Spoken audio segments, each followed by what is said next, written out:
Assalamualaikum warahmatullahi wabarakatuh. Hai teman-teman, perkenalkan kami dari kelompok 1. Pada video pembelajaran kali ini, kami akan membahas materi mengenai kerapatan fluk listrik, hukum Gauss, dan divergensi. Nah, adapun materi pertama, yaitu mengenai fluk listrik yang akan dibahas dan dibawakan oleh saya sendiri, yaitu Peggy Oktoria, dan kemudian akan dilanjutkan dengan materi kerapatan flux yang akan dibawakan oleh rekan saya, yaitu Irda Samra. Nah, yang pertama yaitu konsep flux listrik. Flux listrik sendiri menyatakan banyaknya aliran medan listrik yang melalui sebuah luas permukaan A, di mana flux listrik sendiri disimbolkan dengan Pi dan satuannya Newton meter kuadrat per kolom. Besar fluk listrik adalah hasil perkalian medan listrik dan luas bidang tegak lurus yang dilaluinya. Sudut theta adalah sudut antara vektor medan listrik E dan vektor luas bidang A. Dalam persamaan matematika dapat dituliskan Pi E sama dengan E A dikali dengan cos theta, di mana Pi sama dengan fluk listrik dengan satuan Weber, E sama dengan kuat medan listrik dengan satuan Newton per kolom, A sama dengan luas permukaan bidang dengan satuan meter kuadrat, dan theta sama dengan sudut antara E dan garis normal. Nah, pada kasus arah medan listrik E berimpit dengan garis normal, maka sudut theta adalah 0 dan nilai cos theta sama dengan 1. Sehingga dapat ditulis Pi sama dengan E dikali A. Dapat dilihat pada gambar di samping, garis normal N menembus luas permukaan bidang A. Selanjutnya kita melangkah ke contoh soal, yaitu sebuah cakram dengan jejari 0,1 meter dan vektor satuan N tegak lurus terhadap permukaan cakram, berada dalam medan listrik homogen 2,0 kali 103 Newton per kolom. Berapakah fluk listrik yang melalui cakram jika membentuk sudut 30 derajat tegak lurus terhadap medan listrik dan sejajar dengan medan listrik? Baik, solusi dari contoh soal pertama yaitu diketahui R sama dengan 0,1 meter. E sama dengan 2,0 kali 10 pangkat 3 Newton per kolom. Nah, ditanya yaitu Pi E jika Pi 1 sama dengan 30 derajat.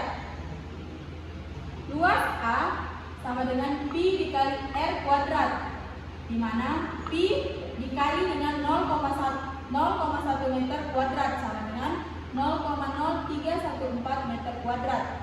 Adapun rumus dari fluk listrik yaitu sama dengan Pi E sama dengan E dikali A dikali cos theta. Pi E 1 sama dengan 2,0 kali 10 pangkat 3 Newton per kolom dikali dengan 0,0 Pergi ke cas cepat. dikali dengan cos 30 derajat sama dengan 54,4 Newton meter kuadrat per kolom. Nah, selanjutnya kita akan melangkah pada materi kerapatan flux listrik. Sesuai dengan gambar yang tertera, warna hijau atau garis-garis hijau itu disebut dengan psi. Sedangkan yang berwarna merah itu disebut dengan Q atau sumber muatan.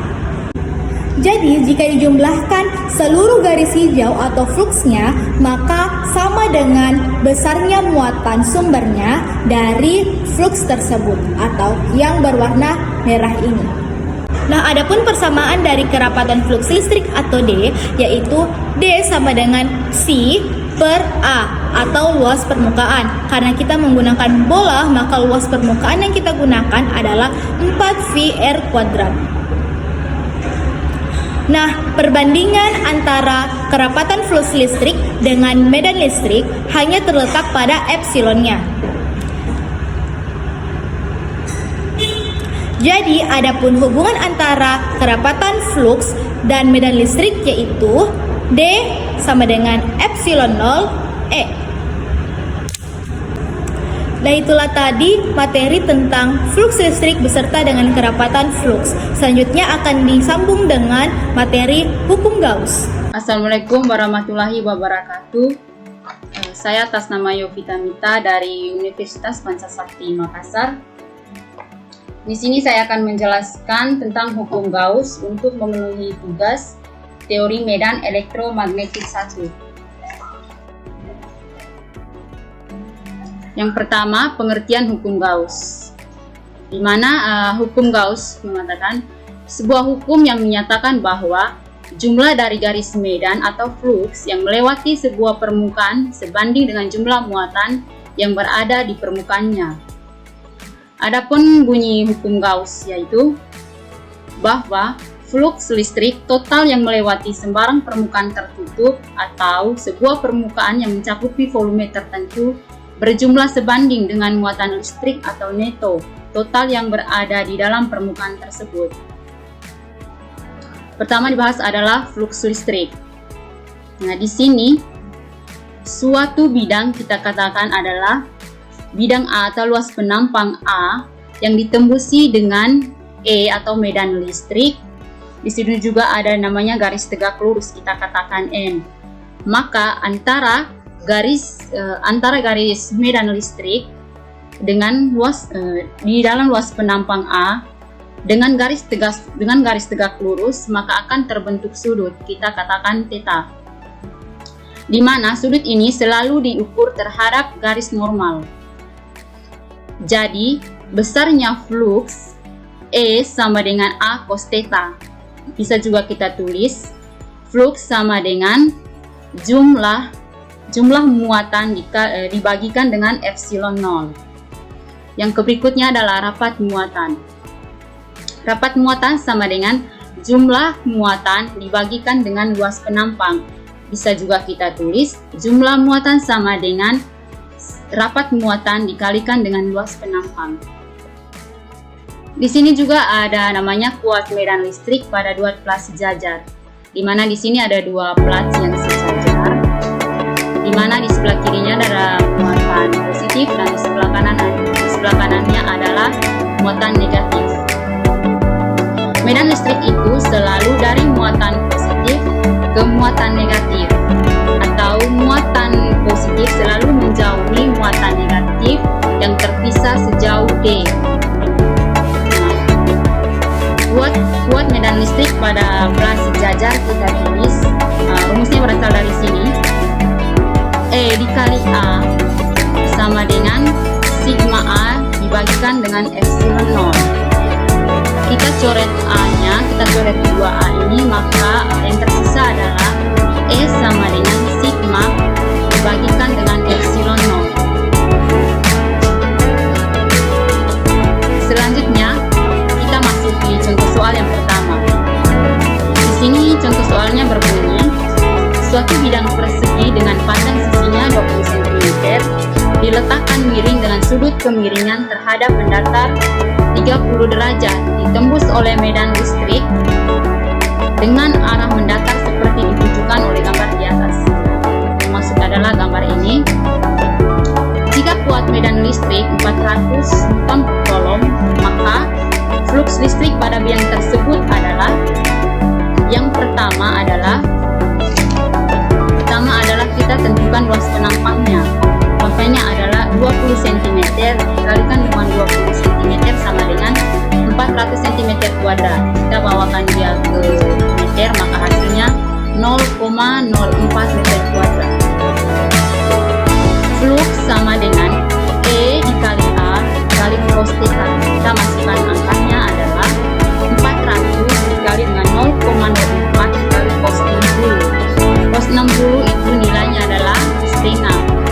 Maka flux sama dengan 16 dikali dengan setengah, hasilnya adalah 82.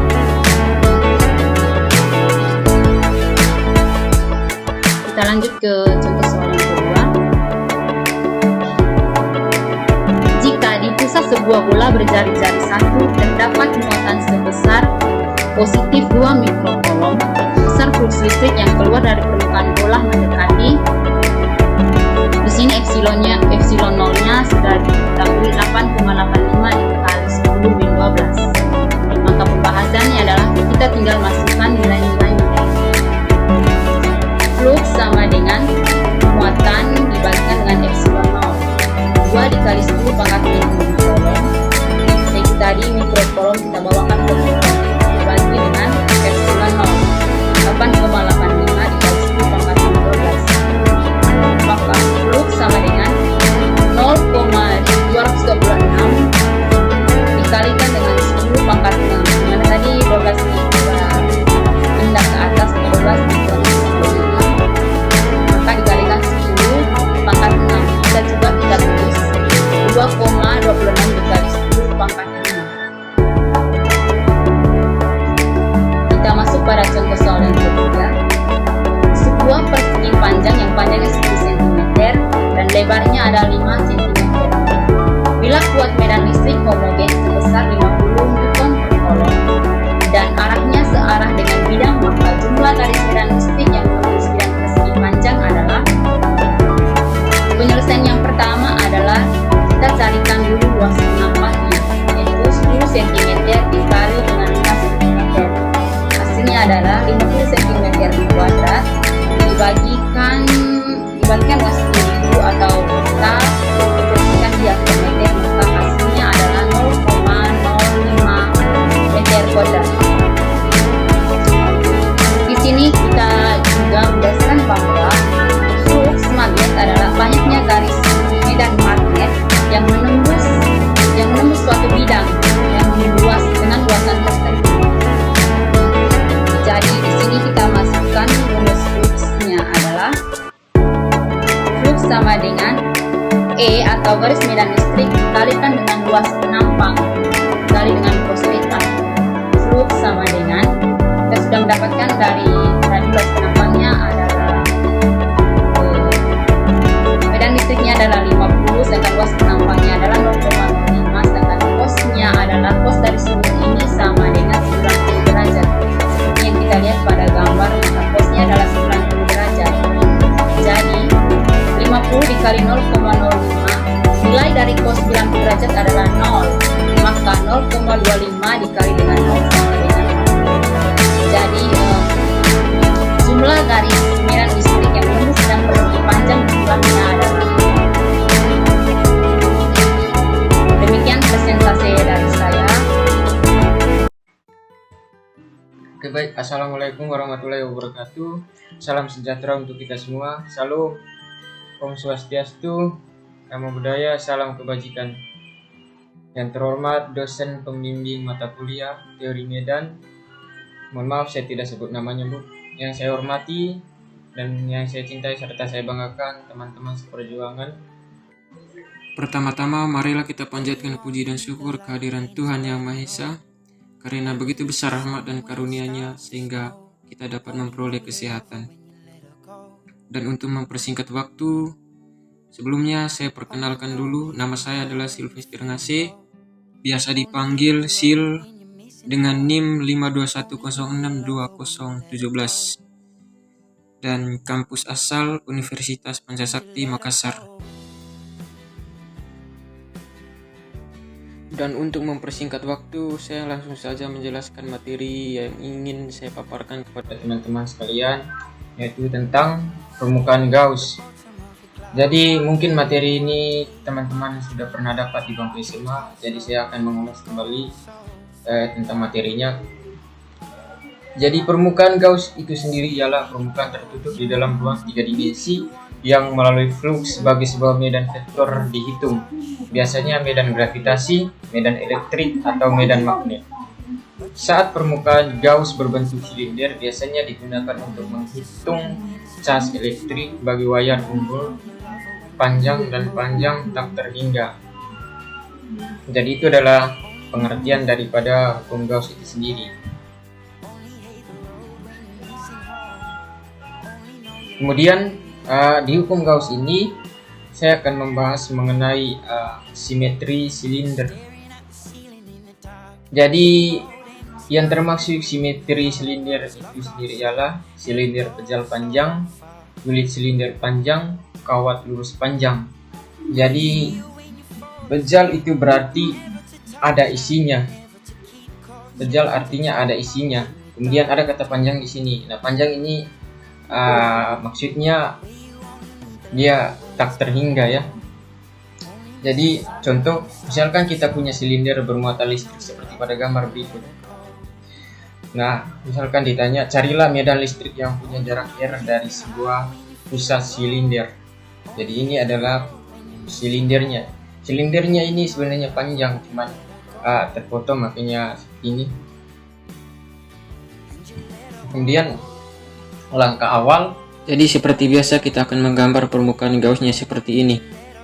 Jadi perlu teman-teman ketahui juga permukaan Gauss itu bentuknya silinder juga ya. Dan dia itu harus berhingga, karena kalau tak berhingga nanti teman-teman akan sulit untuk mencari hasilnya. Dan jari-jarinya sama dengan jari-jari simetri yang ditinjau. Jadi arah rantingnya itu di luar, maka permukaan Gaussnya juga di luar. Dan permukaan Gaussnya ini harus tertutup.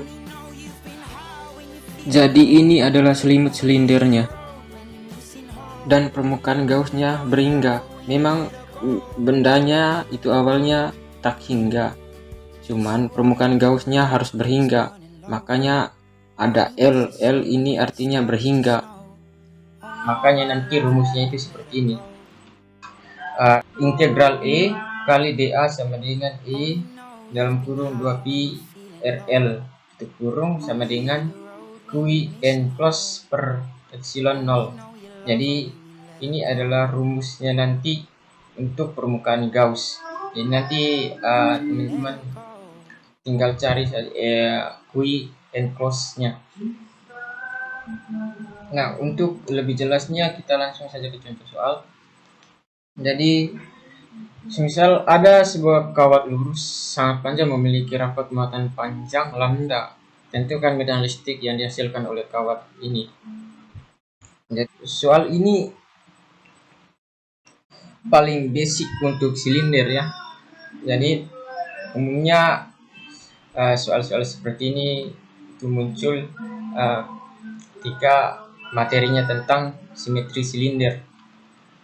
Soalnya tadi itu kawat lurus sangat panjang memiliki rapat muatan panjang lambda. Tentukan medan listrik yang dihasilkan oleh kawat ini. Jadi dari soal kita bisa mengilustrasikan seperti ini. Jadi ada sebuah kawat yang panjangnya itu berhingga ya. Karena tadi kan permukaan hukum Gauss itu harus bersifat berhingga dia. Nah, titik-titik ini adalah bentuk permukaan Gauss-nya. Jadi dia mempunyai tutup seperti ini. Kemudian panjangnya itu dia berhingga ya. Karena permukaan Gauss itu dia panjangnya harus berhingga, maka diberi notasi L. Jadi ditanya Qn close-nya berapa? Atau berapakah muatan yang terkandung oleh silinder merah ini? Jadi untuk rumusnya yaitu Qn close sama dengan lambda kali L. Nah, kenapa lambda kali L di sini? Karena untuk mencari lambda itu kan rumusnya muatan per panjang. Jadi kalau misalkan kita mau mencari muatan berarti lambda kali L.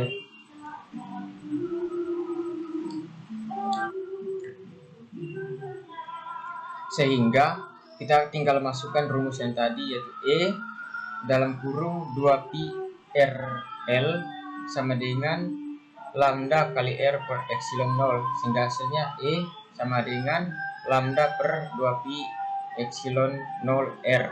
Nah, kenapa L-nya di sini tidak ada? Karena L-nya ini kan sama sehingga dicoret. Oke, mungkin sekian saja materi yang saya paparkan kepada teman-teman. Dan untuk soal matematisnya nanti teman-teman bisa kembangkan sendiri dengan rumus daripada permukaan Gauss itu sendiri yang sudah saya jelaskan tadi. Dan kurang dan lebihnya mohon dimaafkan. Sekian dan terima kasih. Baik, Assalamualaikum warahmatullahi wabarakatuh. Saya Riana Febrianti Hermawan dengan NIM 521092013 dari Universitas Pancasila Makassar, Prodi Fisika. Saya akan mempresentasikan hasil belajar saya, yaitu demi memenuhi tugas teori medan elektromagnetik yang diampu oleh Ibu Triani SSI MSc. Teori saya pada hari ini yaitu operator del. Kita akan mulai dengan operator del. Operator del atau nabla merupakan operator pada diferensial vektor yang disimbolkan dengan nabla atau delta terbalik.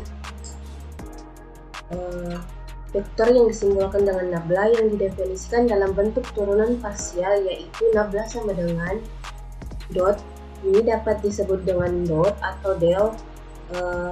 Kita sebut saja dengan dot per dot xi tambah dot per dot y tambah dot per dot zk. Operator del ini bermanfaat untuk mencari gradien, divergensi, dan curve. Kemudian gradien. Jadi gradien itu adalah jika kita melihat ada sebuah penggaris plastik yang digosokkan ke kain atau ke rambut dan lain-lain, kemudian digosokkan di atas potongan kertas, maka akan ada gaya tarik-menarik antara kertas dan penggaris yang digosokkan ke kertas. Maka gaya itu disebut dengan gaya listrik, atau gaya itu terjadi karena muatan listrik. Muatan gaya tersebut pada penggaris bermuatan negatif, sedangkan kertas bermuatan positif. Jadi ini ya penjelasannya. Jika penggaris digosokkan ke rambut kemudian dilekatkan pada potongan-potongan kertas, maka potongan kertas tersebut akan ditarik ke penggaris. Kedua, gaya tarik-menarik ini yang terjadi tersebut disebut gaya listrik yang terjadi karena adanya muatan listrik. Kemudian, penggaris yang digosokkan akan bermuatan negatif, dan jika didekatkan ke potongan kertas yang bermuatan positif, maka penggaris akan menarik potongan kertas. Untuk mencari gaya listrik, dapat digunakan rumus gradien dari fungsi skalar, di mana fungsi skalarnya adalah potensial dari medan gravitasi. Kemudian, gradien digunakan untuk mencari gaya listrik dari fungsi skalar, di mana fungsi skalar adalah potensial dari medan gravitasi.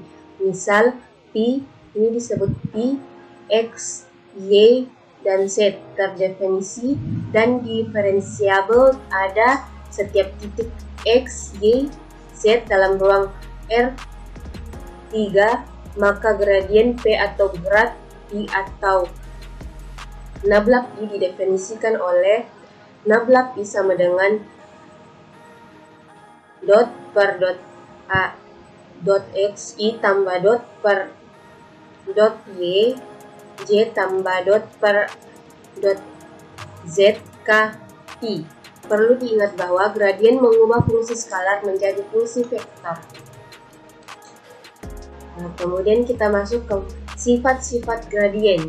Jika Pi dalam kurung X, Y, Z, dan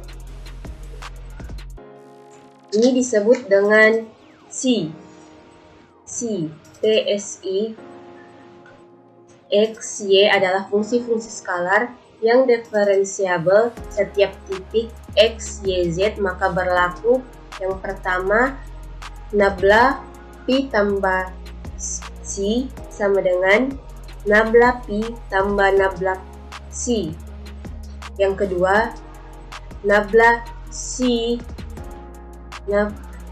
nabla C Pi sama dengan C nabla Pi. Yang ketiga nabla Pi Z sama dengan Pi nabla C tambah C nabla Pi. Kemudian bukti dari sifat gradien. Nah, di mana itu bukti dari yang pertama?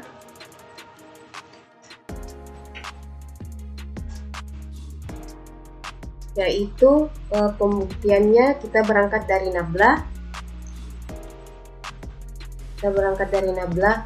Pi tambah C sama dengan dot per dot X sama dengan Pi tambah C I tambah dot per dot Y dalam kurung Pi tambah C J tambah dot per dot Z dalam kurung Pi tambah C K. Jadi ini dikurung-kurungkan, kemudian kurungnya diturunkan dan dilepas. Kurungnya dilepas, maka kita dapat asosiasikan menjadi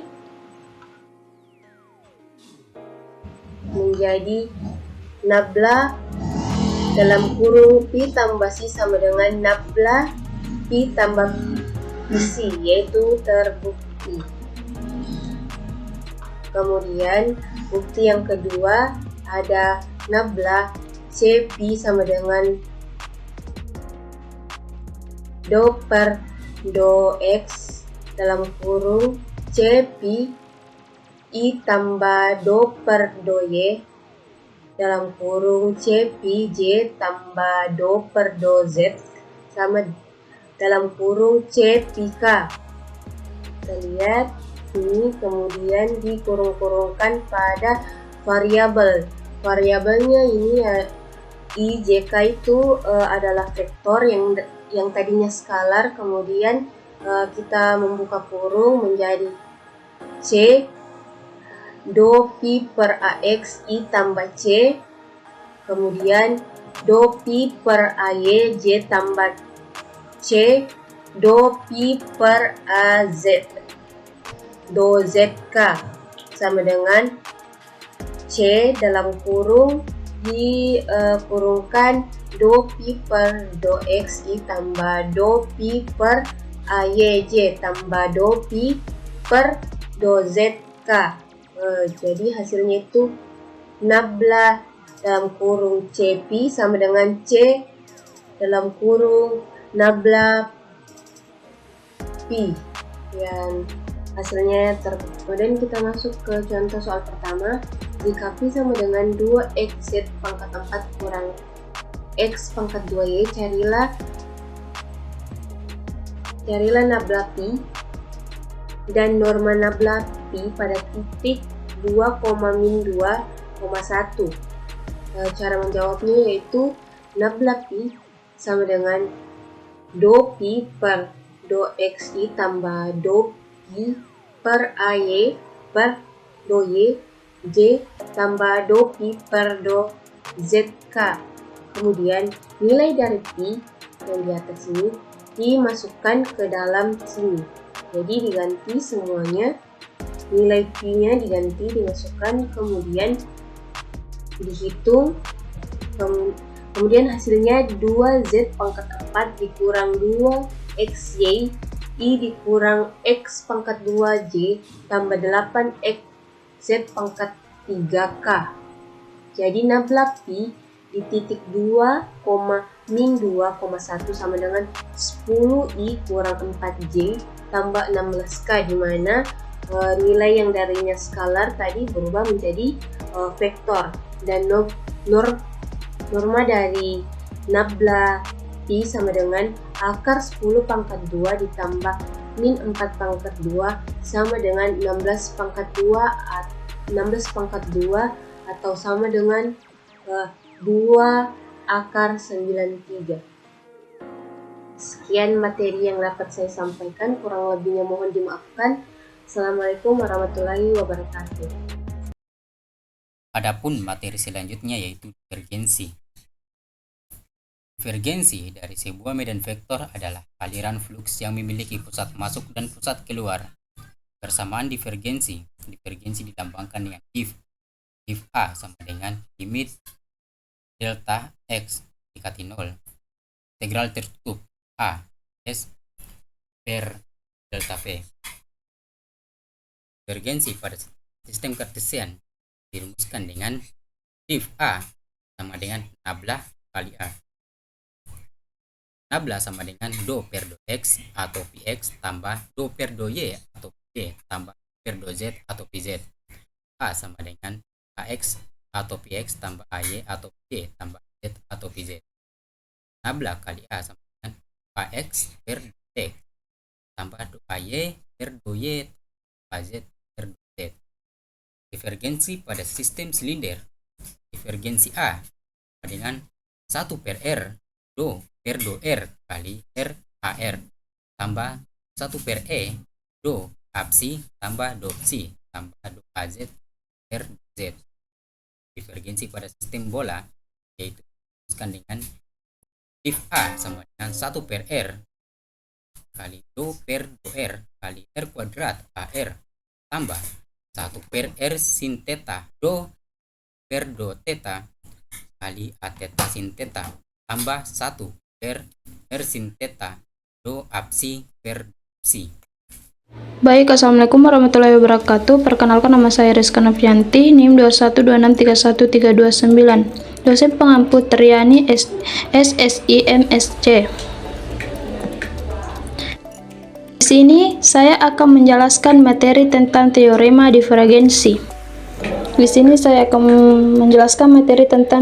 divergensi. Yang pertama kali diketuskan oleh Bapak Gauss. Tujuan dari teorema ini adalah untuk menentukan fluks dari sebuah medan vektor dari R3. Fluks itu sendiri adalah banyaknya garis medan listrik yang menembus suatu permukaan tertentu. Teori ini mengartikan integral permukaan dengan integral volume dari divergensi pada daerah di dalam permukaan. Jadi kita sudah belajar integral permukaan materi sebelumnya. Integral volume yang kita pakai adalah integral rangka 3.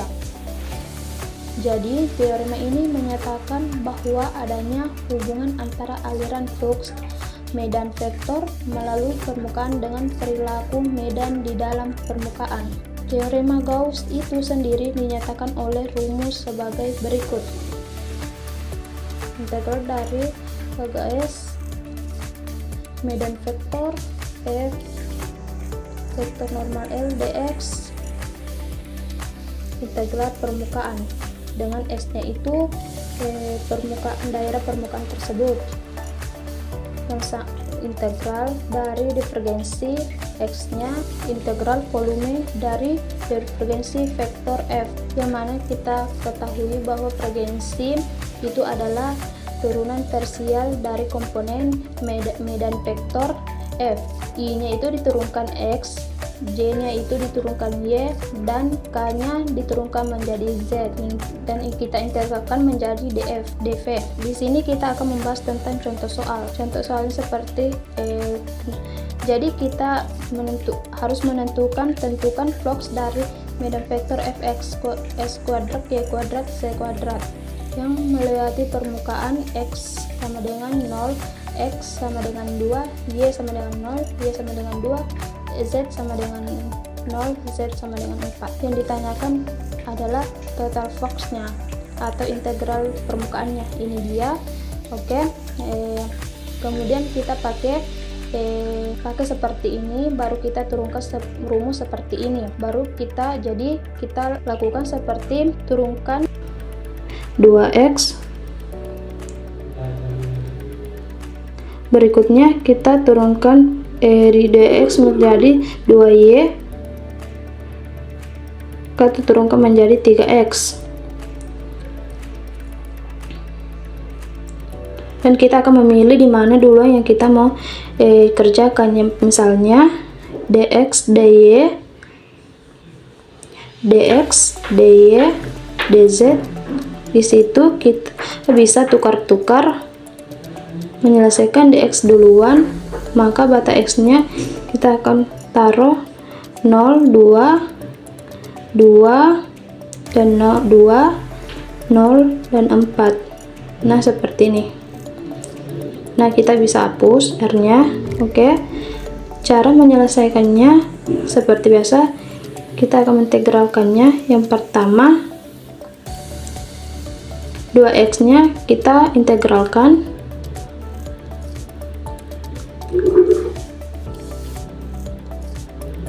2x itu diintegral terhadap x kuadrat, 2y diintegral terhadap dx itu sebagai konstanta ditambah 2y dx tambah 3z kuadrat x, mana batasnya 2 sampai 0, dy dz. Kita teruskan.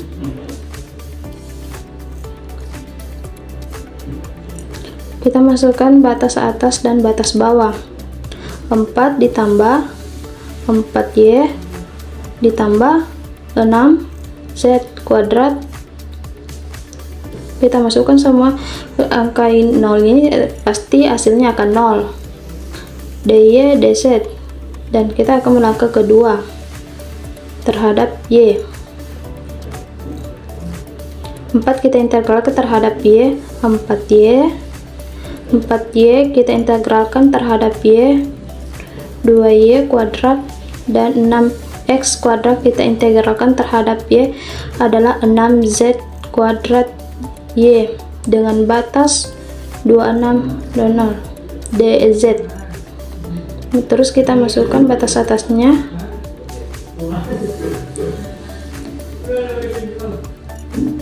8 ditambah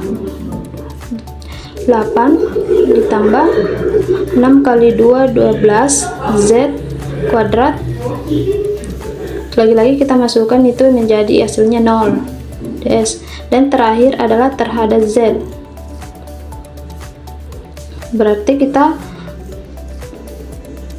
8z ditambah 8z ditambah 4z pangkat 3 dengan batas 4 sampai 0.